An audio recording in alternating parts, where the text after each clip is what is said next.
जी बिल्कुल मेरा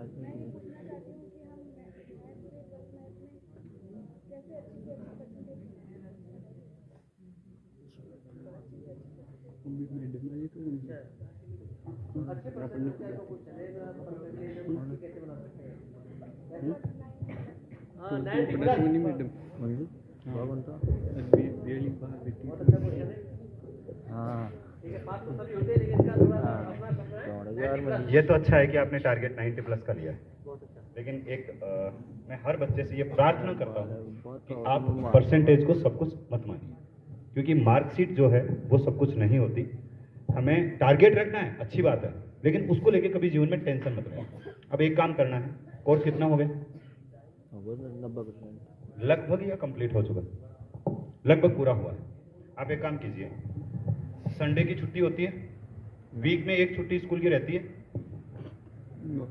कभी होती है कभी नहीं होती है, तो रेस्ट तो मेरे हिसाब से मिलना भी चाहिए। आप एक दिन अपना वीक में फिक्स कर लीजिए कोई सा। जैसे तो आप रेगुलर पढ़ ही रहे हैं, आपके पास में टाइम टेबल भी होगा, आप टीचर से पूछते हैं, टीचर्स आपको टाइम टेबल बना के दे देते हैं, उसके अकॉर्डिंग आप करते ही हैं अपना काम। मैथ के बच्चे हैं तो आपके पास में बहुत बढ़िया ऑप्शन है कि फिजिक्स मैथ में आप 100/100 तक पहुंच सकते हैं, केमिस्ट्री में आप 100/100 कर सकते हैं। हो सकता है कि लैंग्वेज आपकी इंग्लिश और हिंदी जो है वो कहीं ना कहीं आपको डाउनफॉल पे लगे।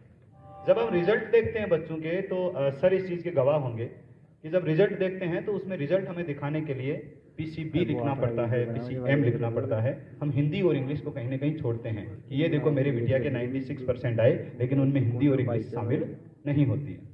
तो पहला काम तो ये करना है कि जितना महत्व आप अपने ऑप्शनल सब्जेक्ट्स को दे रहे हैं, उतना आप अपने कंपल्सरी सब्जेक्ट को भी, हिंदी और इंग्लिश को भी साथ में लेके चलिए। पहला काम ये करना है। दूसरा, परसेंट क्यों नहीं बनते बच्चों के, नंबर कम क्यों आते हैं, इसका एक रीजन होता है। रीजन क्या होता है कि हम पढ़ाई करते हैं, आज हमने फर्स्ट चैप्टर पढ़ा, वो फर्स्ट चैप्टर अपना 4 दिन चला, फिर हम सेकंड चैप्टर को पढ़ेंगे, वो फिर 4 दिन चलेगा, फिर हम थर्ड पढ़ेंगे, फिर वो 4 दिन चलेगा। ऐसे करते करते हम किसी भी सब्जेक्ट के लास्ट चैप्टर तक पहुंचते हैं तो हमें लगभग 1 महीने का समय लग जाता है। वो जो फर्स्ट चैप्टर है उस पर वापस हम कब आते हैं? 1 महीने बाद। आज से ये कर लो, ये दिसंबर का महीना है तो अक्टूबर 30 अक्टूबर शायद स्कूल का एक वो डेडलाइन होती है कि अब कोर्स पूरा होना है ना? तो कोर्स पूरा है लगभग। अब आज से एक धारणा बना लो कि जब भी मेरा कल छुट्टी है या फिर मैं कल एक्स्ट्रा 2 घंटे 3 घंटे सो सकती हूँ दिन में, मैं आराम कर सकती हूँ, वो नाइट, वो कहते हैं ना रात काली करनी है, वो रात आपको काली करनी है। ठीक है, एक सब्जेक्ट को उठाइए, चाहे आप मैथ को ले लिया आपने, चाहे आप केमिस्ट्री को ले लिया, और चाहे तो आपने फिजिक्स को ले लिया या हिंदी इंग्लिश में से कोई सा एक ले लिया। शाम को बैठना है जब सारे घर वाले सो जाएं, एक थर्मस में थोड़ा सा गर्म पानी लेके बैठ जाना, या गर्म कॉफी वगैरह आप पसंद करते हैं, ग्रीन टी वगैरह जो लेते हैं आप ले सकते हैं। रात में क्योंकि नींद आती है तो उस समय आप ग्रीन टी, थोड़ा सा गर्म पानी आप उसमें ग्रीन टी मिलाई और वो पी लिया तो नींद नहीं आएगी उससे। ठीक है, 2-5 मिनट का एक, वो कहते हैं कि 10-15 सेकंड का एक इंटरवल भी बीच में अपना, 20 मिनट का 1 मिनट का, ऐसा जितना भी आप चाहें वो इंटरवल बीच में होता है। ज़्यादा तो नहीं लेना चाहिए मेरे हिसाब से, 20 मिनट तो बहुत ज़्यादा हो जाते हैं, लेकिन 2-5 मिनट का बीच में इंटरवल करेंगे, वो उस चाय के भरोसे या फिर जो भी अपना ग्रीन टी है उसके भरोसे हो सकता है। जब सारे घर वाले सो जाते हैं, वो रात जिसमें कुछ भी आवाज़ नहीं है, न तो बाहर बकरी खुलने वाली है, न भैंस खुलने वाली है, न कोई आपको परेशान करने वाला है। शाम को बैठना है और सुबह तक वो पूरा सब्जेक्ट आपका क्लियर होना चाहिए। ये टारगेट लेके बैठिए। और आपका एक सब्जेक्ट है, उसके जितने भी, सपोज दैट आपने फिजिक्स को उठाया है तो पूरे के पूरे फॉर्मूले जो आपके हैं वो इवनिंग से लेकर मॉर्निंग तक कंप्लीट हो जाने चाहिए। पूरी रात आंख में नींद नहीं आनी चाहिए, फिर दिन में आराम से रेस्ट कर लीजिए। और ऐसे आप हर सब्जेक्ट को कीजिए और बिफोर एग्जाम आप 2 से 3 बार ये कर लीजिए। आप एग्जाम में बैठने के बाद में ये याद करेंगे कि गुरु शिष्य संवाद कराया था एक चैनल ने, और उसमें श्री कृष्ण सर ने ये बात बताई थी और वो मेरे जीवन में काम आई। मैं एक एग्जाम्पल दूंगा। मैं महावीर स्कूल में था रेंडवाल में, और मेघा घायल नाम की एक बच्ची थी, बायोलॉजी की बच्ची थी। मैं यूं ही प्रेयर में बोल रहा था और मैंने यही बात सभी बच्चों को बता दी कि ऐसा बच्चों को करना चाहिए। बच्चों ने उस चीज को बहुत लाइट दिया। पीछे बॉयज बैठे हैं, आप बहुत ज्यादा लाइट लेते हैं चीजों को। मैं इस बात को बहुत ही ऐसे मैं अधिकार रखता हूं ये बात कहने का लड़कों को कि लड़के बहुत लाइट लेते हैं ऐसी चीजों को, वो इस चीज में लापरवाही करते हैं, ये वास्तविकता है। ठीक है, तो आपको इस चीज को अपने जहन में बिठा लेना चाहिए कि यदि आप मजबूत नहीं बने तो एक परिवार जो है ना वो खराब होगा। सुन लेना इस बात को। तो आप भी इस बात को, ये प्रश्न इस बिटिया का प्रश्न नहीं है, ये सारे स्टूडेंट्स का प्रश्न है। इसको अपने दिमाग में बिठा लो कि मुझे हर सब्जेक्ट को मजबूत करना है। मेघा ने उस बात को उठाया और उस बिटिया ने तीनों के तीनों सब्जेक्ट में 100/100 लाके दिए। मुझे नहीं पता था कि उस बिटिया के 100/100 आए हैं। जुलूस वगैरह हमने निकाला। जब पूरा प्रोग्राम कंप्लीट हुआ तो मैं अचानक मैं अपनी सीट पे बैठा था, अचानक बिटिया आई और आके मुझे चरण स्पर्श किया। पहली बार 2 साल में ऐसा हुआ कि बिटिया ने मेरे पैर छुए। मैंने कहा आज ये क्या, तू पैर छू रही है? बोले गुरुजी बहुत बहुत धन्यवाद। मैंने कहा किस बात को लेके? बोले सर आपने एक दिन प्रेयर में मुझे ये कहा था, सभी को ये कहा था कि आपको एक सब्जेक्ट को एक रात में कंप्लीट करना है और उसको बिफोर एग्जाम आपको 2 से 3 बार ऐसा टाइम देना है, एक रात यानी 3 रात उस सब्जेक्ट के नाम होने चाहिए। मैंने वो किया और मेरे तीनों सब्जेक्ट 100/100 हैं। ये फॉर्मूला मैंने खुद पे अप्लाई किया था जब मैं 12th में था। 10th में अच्छे परसेंट के साथ मैं पास हुआ, 11th में ज़्यादा बच्चे पढ़ाई पे जोर नहीं देते हैं, 12th में आते आते मैं खुद लापरवाह हो गया और पढ़ाई से एकदम दूर हो गया।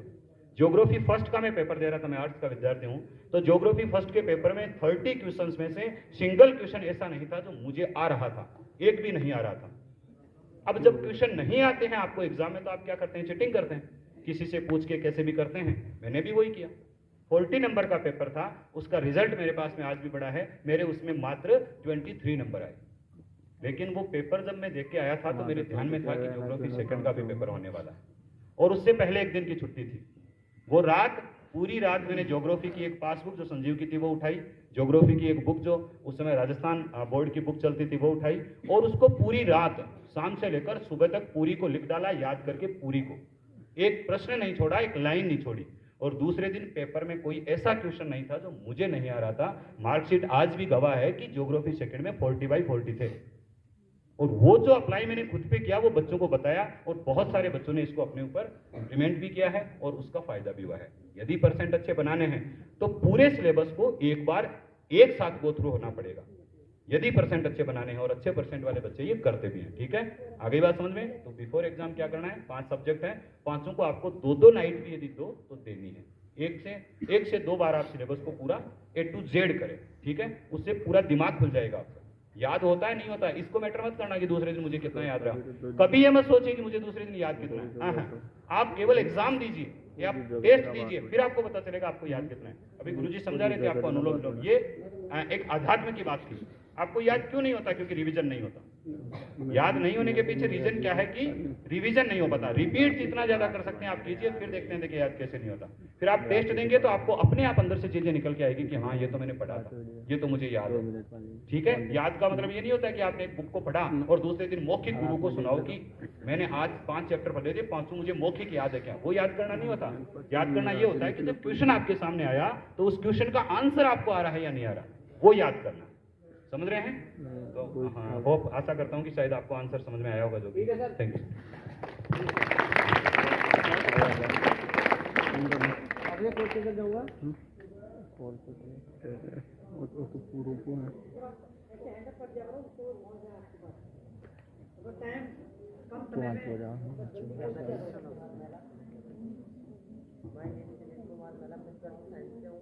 मैं एक पूछना चाहता हूँ कि मैं इसमें से हूँ, लेकिन कॉल मत कर दीजिए पागल। इसके अलावा किस सेक्टर में जा सकते हूँ?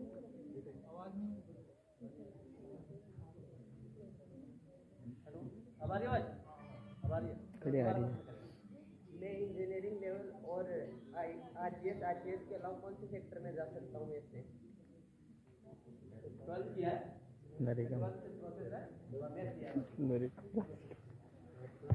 अभी बेटा आपने, मैंने कहा था ना कि जो क्वेश्चन यहाँ से आंसर आ रहा है वो सबके लिए है।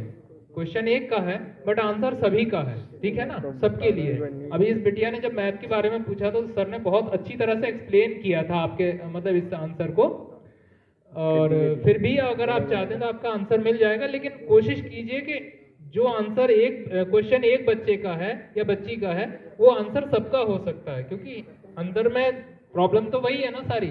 तो आप लोग उसको अडॉप्ट करने की कोशिश कीजिए। ठीक है, एक तो आपको पीछे बैठा दिया सारे बच्चों को, ठीक है ना, जितने जी आंसर मिलेगा इनका। ट्यूशन और ये इंजीनियरिंग लाइन का थोड़ा सा इसके अलावा और क्या बेटर रहेगा? बाकी इंजीनियरिंग लाइन के लिए बता दीजिए, ये क्वेश्चन शायद नहीं हुआ है अभी। इंजीनियरिंग के अलावा चलिए इसका एक क्वेश्चन है, इंजीनियरिंग के अलावा क्या देखो, इंजीनियरिंग के अलावा बॉयज के लिए वास्तव में बहुत से ऑप्शन है। आप एनडीए का रास्ता चुन सकते हैं, सीडीएस का रास्ता चुन सकते हैं, डिफेंस का रास्ता चुन सकते हैं, और सबसे अच्छा जिधर कोई नहीं जाता उधर जा सकते हैं, आप पायलट बन सकते हैं। मैथ है तो पीसीएम वाले बच्चे जो हैं वो पायलट बनते हैं। आप 12th बहुत अच्छे से कीजिए, आप ग्रेजुएशन बहुत अच्छे से कीजिए, उसके बाद में एक स्टूडेंट लाइसेंस बनता है पायलट का।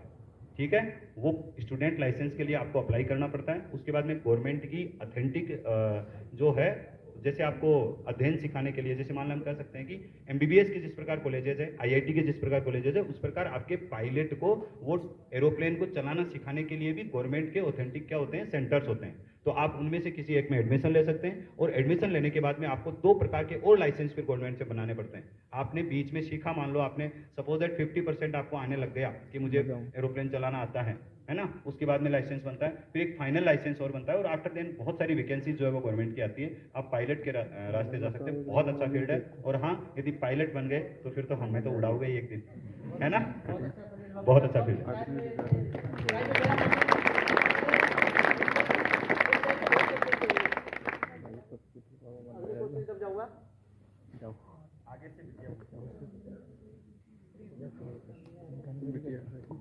ये सर बेटियां जब से बोल रही है, एक लाइन में कहना चाहूंगा कि आजकल दर्जी भी सलवारों में जेबें लगाने लगे हैं।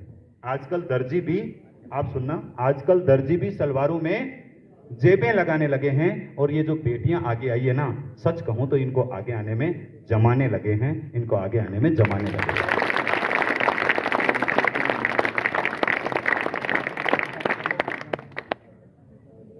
बेटा बिल्ली को जोड़ी रे बाप रे, सुनिए ये मोटर पर थोड़ा सा इनका हो चुका है, मतलब वही वाली बात है कि याद करते हैं, याद भी हो जाता है, लेकिन थोड़ा सा जब एग्जाम देने जाते हैं तो थोड़ा भूल जाते हैं। नहीं, वो बेटा आप याद नहीं करते, वो आप रटते हो, ठीक है।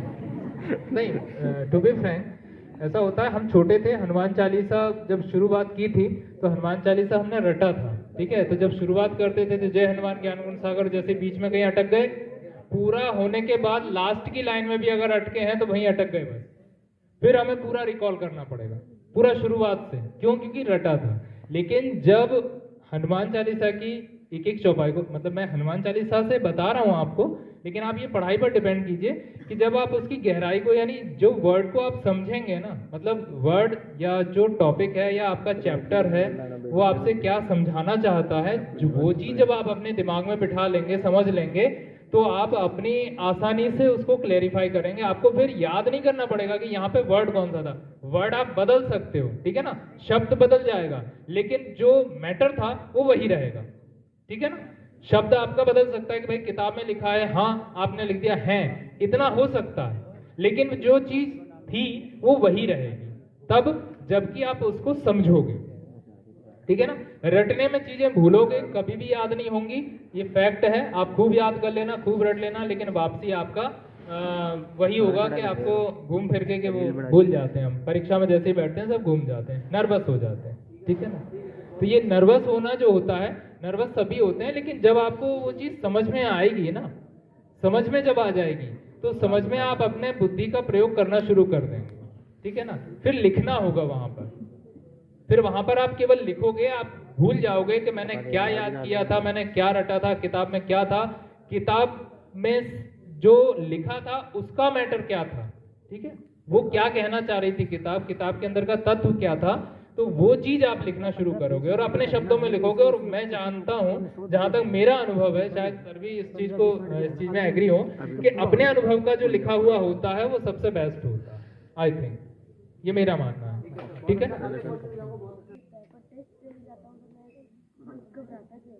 अच्छा, शायद आप कहीं और थे, ये क्वेश्चन हो चुका है, आपने ध्यान नहीं दिया, इसका तो दोबारा बता देंगे। क्वेश्चन हो चुका है कि याद वाली बात है, याद मतलब याद करते भूल जाते, क्वेश्चन हो चुका है। अगले क्वेश्चन तक जाऊंगा। नहीं, नर्वसनेस वाली सबसे बड़ी बात है। नर्वस वाली वो पहले भी आया था। तो उसके लिए चलिए कोई बात नहीं, आपको थोड़ा सा बेटा, क्या नाम बताया आपने? मोहित जी। देखो सबसे बड़ी बात है, हम नर्वस जो होते हैं ना, वो नर्वस क्यों होते हैं?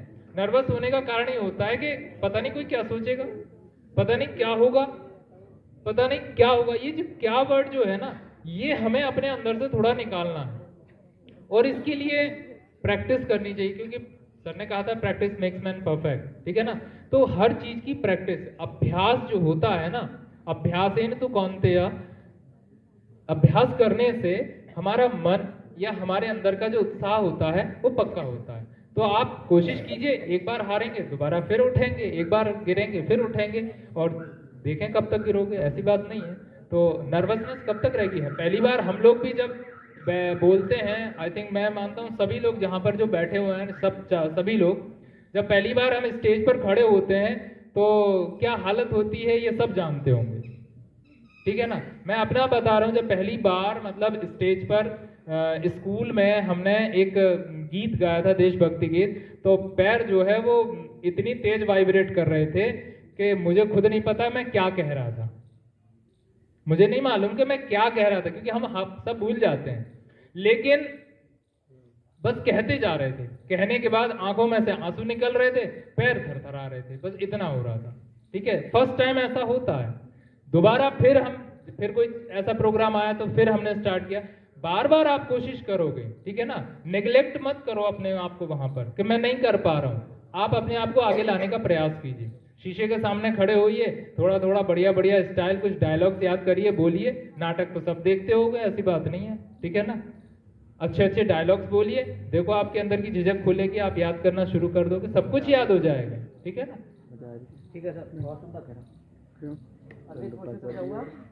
क्यों बजा दीजिए मत सब लोग क्वेश्चन तैयार रखो, इतना कि उनको समय ना मिले और हमें भी समय ना मिले। ले तो तुम ही हो मन पकड़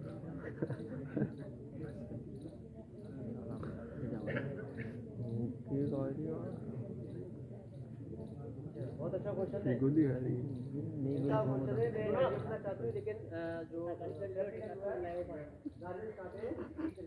इनका हमारा करिए सबको समझा क्या करना चाहिए वो बड़ी बात जो आपका सपना है आप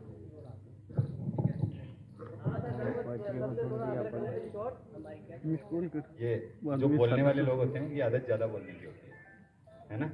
तो सर इसके लिए तो मैं माफ़ी चाहूँगा क्या जो भी आपका सपना यदि एनडीए का है तो आपको उसी के ऊपर फोकस करना चाहिए।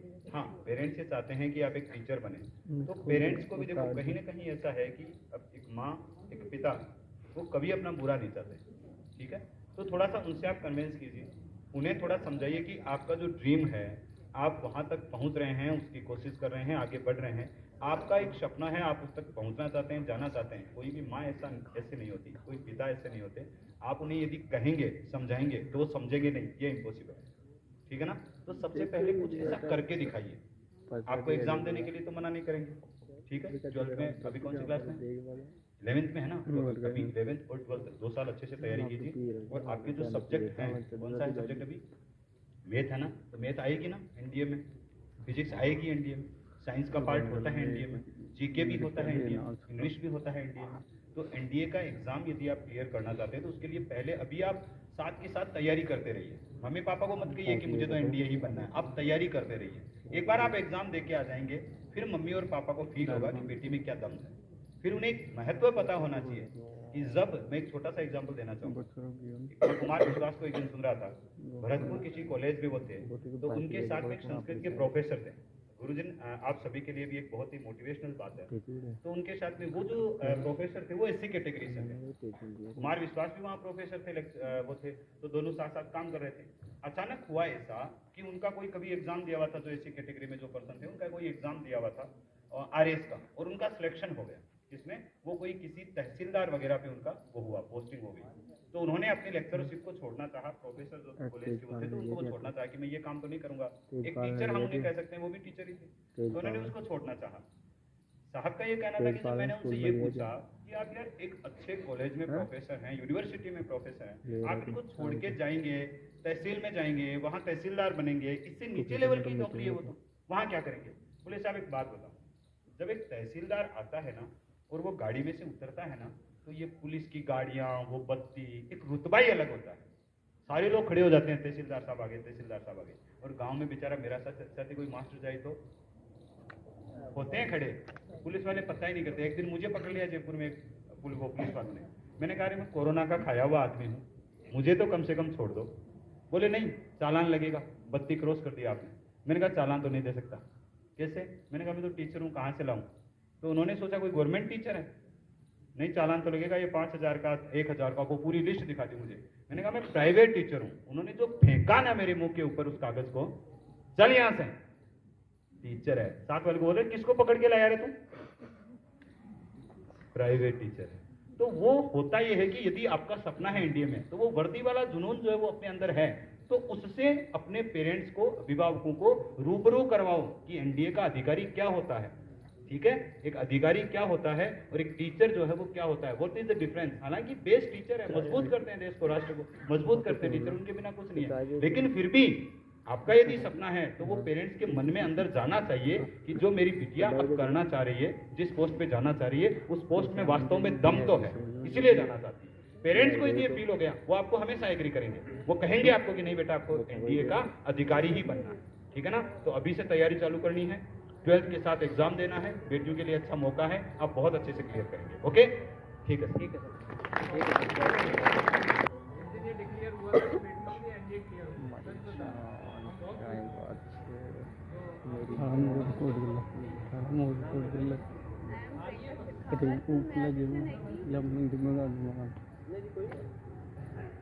इसमें है ना कि पता होता है कि एक मंथ बाद एग्जाम है, पर ना वो वैसे प्रिपेयर नहीं कर सकते कि हाँ एक दिन पहले ही मतलब पूरे बुक्स एक हो या दो हो, तीनों रट देते हैं। पर एक महीने पहले भी पता हो कि हाँ एग्जाम में वही चीज़ पढ़नी है, फिर भी वैसे नहीं पढ़ पाते जो एक दिन में रट देते ना तीनों बुकें एक साथ में। पर एक महीने या अगर किसी का पीरियड जैसे 2-3 साल हो, 2 साल हो, तो वो कैसे करेगा? एक गाने की लाइन है कि जीवो तो हर पल ऐसा जीवो जैसे कि आखिरी हो। आप ये सोचिए ही मत कि 3 साल बाद एग्जाम है। आप ये सोच के बैठिए कि कल सुबह मुझे एग्जाम देना है, कल मुझे एग्जाम देना है, मेरे कत्ल की नाइट, मेरी कत्ल वाली रात यही है। मुझे एक रात, अभी एग्जाम्पल दिया ना मैंने कि आपको एक रात में पूरे सब्जेक्ट को क्लियर करना है। ये सोच के थोड़ी बैठे हैं कि कल एग्जाम है। अभी एग्जाम मार्च में होगा, अप्रैल में होगा, जब भी होना है बोर्ड का एग्जाम, लेकिन हमें तो सब्जेक्ट को आज तैयार करना है। और मैं कहता हूं ड्रीम यदि किसी बच्चे ने अच्छे से ले लिया, यदि उसने एक बार मन में ठान लिया कि मैं 1 साल बाद में, 2 साल बाद में मुझे एग्जाम देना है, और ये ठान लिया कि मुझे आज इसको तैयार करना है, तो वो कर लेता है। तो यदि मन में वो नहीं है ना, मन में यदि ये आलस लाती है ये चीज, अभी तो 3 दिन पड़े हैं, अभी तो 10 दिन पड़े हैं, अभी तो 15 दिन बाद में ये टेस्ट होने वाला है, इसको निकाल फेंकिए यार। अपने दिमाग में केवल एक चीज रखिए कि मैं आज हिंदी सब्जेक्ट लेके, मैं आज इंग्लिश सब्जेक्ट लेके बैठा हूं, मुझे कल इसको तैयार करके दिखाना है। एनी हाउ आप खुद का एग्जाम लीजिए, आप खुद को तैयार कीजिए, खुद की परीक्षा लीजिए, खुद से पूछिए कि मैंने रात को जो पढ़ा है, मैंने एक सब्जेक्ट जो तैयार किया है, उसमें से मुझे क्या याद है। खुद जब आप पढ़ रहे होते हैं उस समय पेपर बनाइए, साथ का साथ एक कॉपी रखें अपने पास में। डाउट सॉल्यूशन बुक, नोटबुक बोलता हूं मैं, बच्चों से अक्सर डलवाता हूं। बच्चों को ये बोलता हूं कि जब भी आप तैयारी करते हैं नोटबुक अलग से डाल लो, उस नोटबुक में जो जो डाउट आते जाते हैं उनको लिखते जाओ, और एग्जाम में वो डाउट वाली जो नोटबुक है ना, आप उसको तैयार करके जाना, आपको 70% क्वेश्चंस उस डाउट नोटबुक में से मिल जाएंगे। तो आप ऐसा कीजिए कि जब तैयारी कर रहे होते हैं, है ना, तो पहली बात तो ये कि कल मुझे टेस्ट देना है, किसका, जो आज पढ़ूंगा उसका, और जिस समय पढ़ रहे होते हैं उसमें क्वेश्चंस खुद तैयार कर लीजिए, और फिर कल खुद ही खुद का टेस्ट लेना है। खुद के टीचर बन जाओ, खुद को ज्ञान देने वाले बन जाओ, खुद को रास्ते पे लाने वाले बन जाओ, और खुद व्यक्ति खुद को जब से समझाने लग जाता है तो खुद में बसता है खुदा। इस बात को याद रखना है, आप बहुत अच्छा कर सकते हैं। ये सोच के नहीं कि 1 महीने बाद में एग्जाम है, ये सोच के कि मेरा एग्जाम कब है, कल है। ठीक है, यही सोच के पढ़ाई करनी बेटा। इसमें छोटा सा ऐड करना चाहूंगा, करो माइंड मत कीजिएगा। जैसे हम सोचते हैं कि मैं बहुत सुंदर हूँ, ठीक है, मैं अपने आप हाँ मुझे ही ले लीजिए आप, कि मैं बहुत सुंदर हूँ, तो ये चीज मुझे लग रही है कि मैं बहुत सुंदर हूँ। अब इसको थोड़ा कन्वर्ट कीजिए कि मैं बहुत इंटेलिजेंट हूँ, ठीक है ना, और मुझसे ज्यादा कोई इंटेलिजेंट है ही नहीं है। तो आप उस चीज को आगे बढ़ाओगे ना, इंटेलिजेंसी को आगे बढ़ाओगे, प्राउड मत कीजिए, बट उसको और इंक्रीज करने की कोशिश कीजिए, ठीक है ना। ये बिल्कुल आप ये सोचिए जो सर ने कहा कि कल एग्जाम है, तो कल अगर आप सोच के चलोगे ना, आखिरी दिन कि कल ही आखिरी दिन है हमारा, तो कल अगर सोच के चलोगे तो आप बिल्कुल कभी फेल नहीं हो, और एकदम बेस्ट से बेस्ट